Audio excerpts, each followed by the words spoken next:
Okay, we're up. Woo! And here we are. We're on the rooftop in Saigon. Woo! Check that out. Hey? So, in that direction there, that direction is north. I'm in south.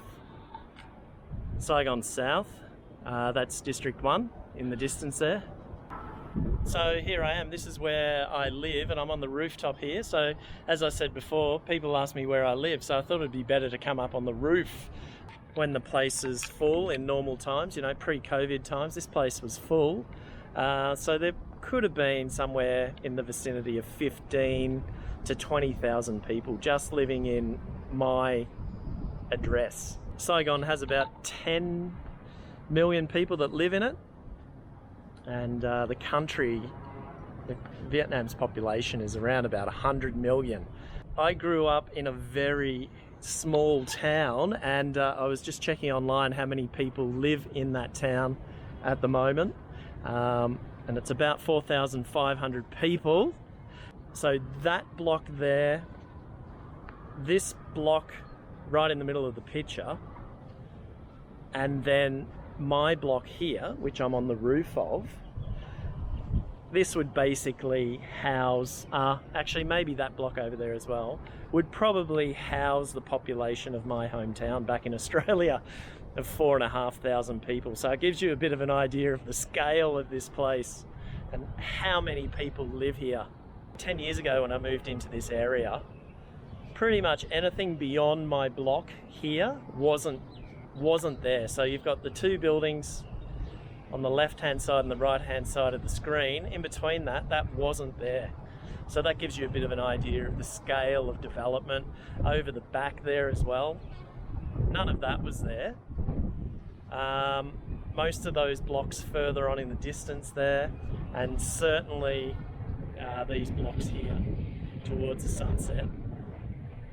They've built a university in that time as well.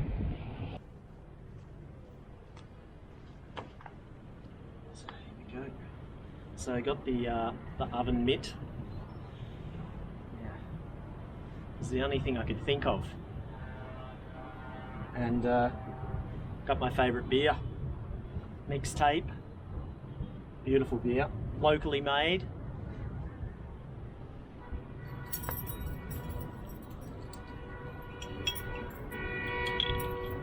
It's just beautiful up here. There's no one here. It's one of the only places I can think of in Saigon where you actually get a little bit of peace and quiet. I used to come up here a little bit a few years ago, and that was before this guy put in his security cameras. I feel a bit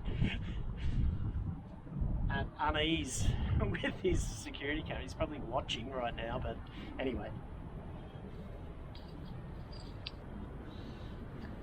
So yeah, I'd never come up here at this time in the summertime. That's our stormy season.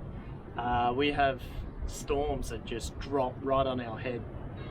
And yeah, you'd never come up here. But this time of year, usually pretty clear. And except for a little bit of smog at the moment, it's a lead up to Tet.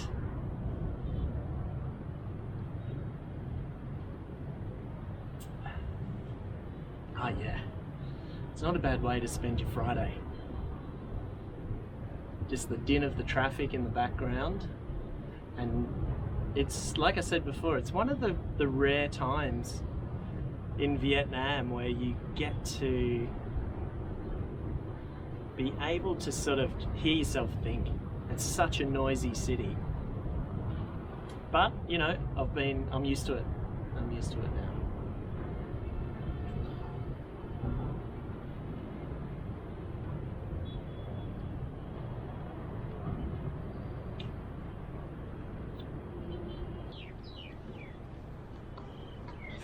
So while we're waiting for the sun to come down, or the nice colours to come out, might be a good time just to let you know that I'm trying to build my channel. trying to get a few more followers and trying to bring more insights into where I live, because as I said before, people ask me where I live, and I think this is obviously a much easier way to explain your lifestyle and how you live. Now, I never envisaged that I'd be living in such a big city with so much smog. It's not really me. You know, I've always wanted to live by the beach, but work draws you to the big cities and you've just got to put up with it, I suppose, for now. Having said that, Saigon's got a lot of beauty about it, despite the development that has been going on up until last year at least. And it's one of those places that you never know what's going to happen when you walk out the door. Now, that doesn't mean that I'm a huge risk taker, but at the same time, I like the idea that when I set foot outside and get on the motorbike, I'm never fully sure what's going to happen. So I like that aspect to it. That certainly keeps me interested and keeps me excited about what's going to happen each day. I don't know how many districts we have. We have about 26 districts in total around the city, and as I said before, around about 10 million people live in this city, give or take. So that's a lot of people to meet and a lot of people to run into, literally and figuratively.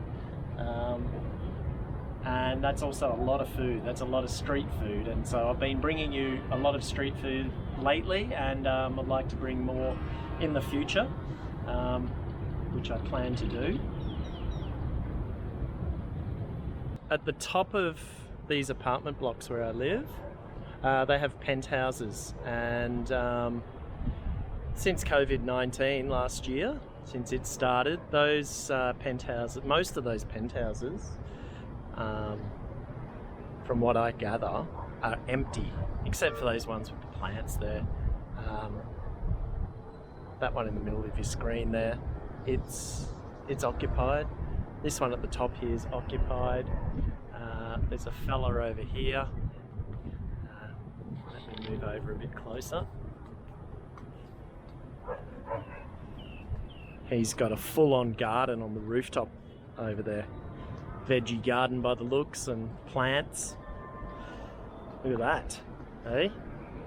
He's basically brought the Vietnamese way of living to a rooftop penthouse.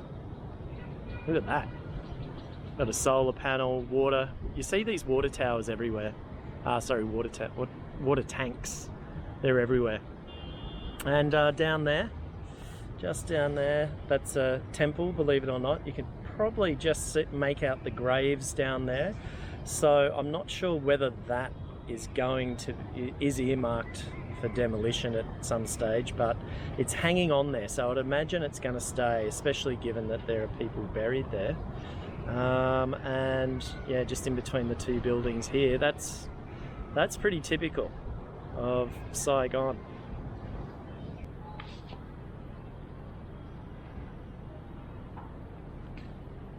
It's just good to have the quiet.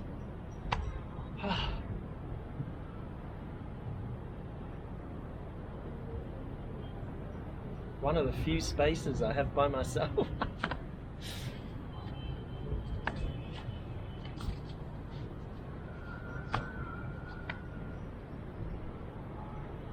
Come on, sunset.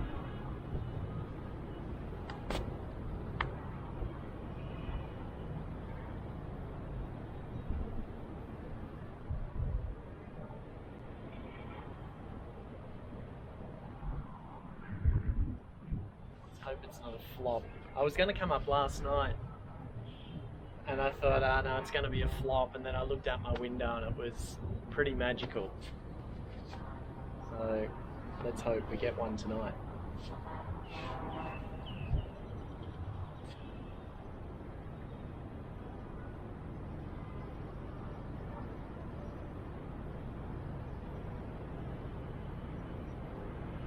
Don't forget to follow me on Facebook and Instagram, and also YouTube. I'm going to put this on YouTube and on my website, bureauasia.com. Not for the sunsets, it seems. Come on, making a fool out of me. I have two of these, but the other one's down in the fridge.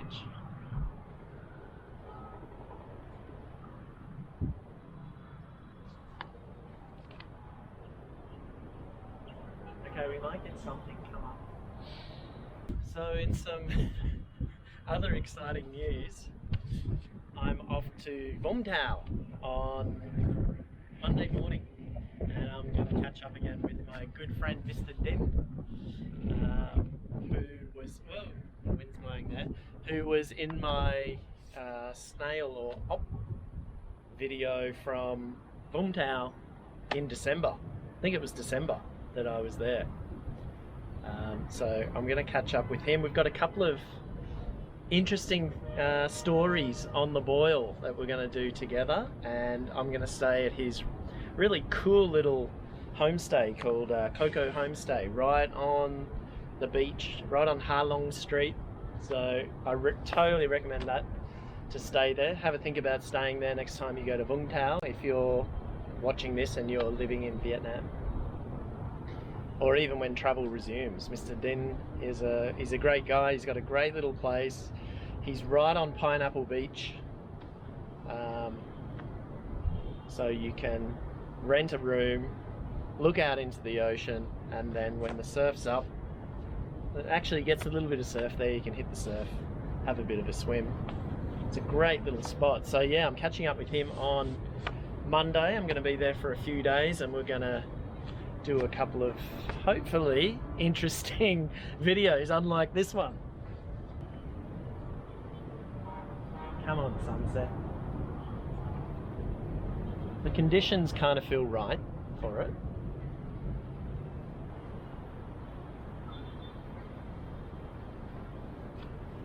So yeah, definitely let me know if there's anywhere in Vietnam that you'd like me to hit up, especially in Vung Tau.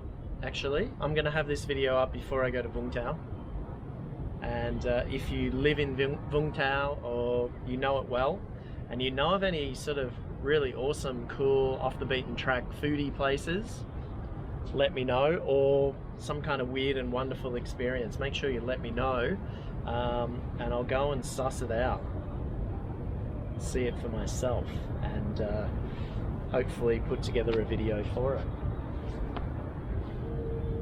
Better than this one.